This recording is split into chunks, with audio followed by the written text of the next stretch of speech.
Researcher, Vice-Chancellor, Business Executive, Environmental Pioneer. Which role do you like the most, and why?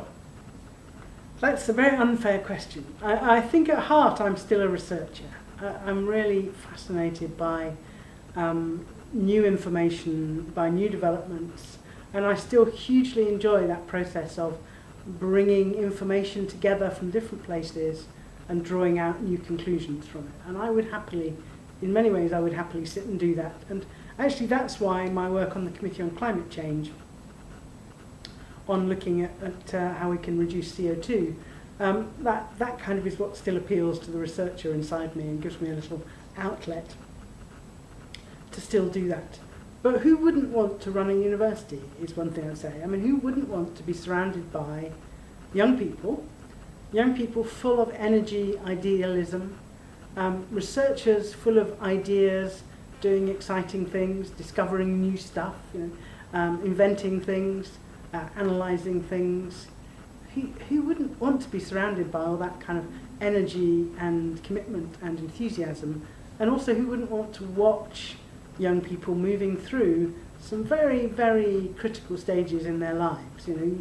That thing of seeing particularly our undergraduates coming in at sort of 18, 19, sometimes not very sophisticated, kind of raw, and you sort of feel we turn them out in many cases as rather confident and extremely polished products, and hence our fantastic employability at Aston.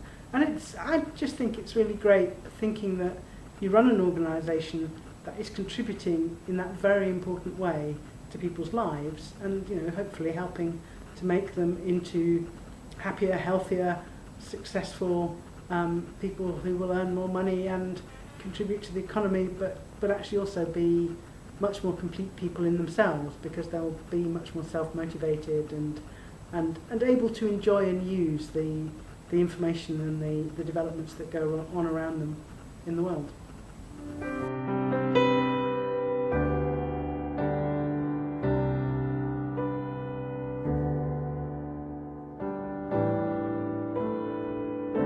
How do you lead on a day-to-day basis? Gosh, that's a difficult question. I suppose my first answer to that would be by example. I think you do have to think, when you're asking people to do things, you have to think that thing about, would I be prepared to do this? I think people have to see that you are committed to what you're doing, and I think people have to see that you are promoting the organisation and their interests in your role, particularly when you're doing the outward-facing part of the role.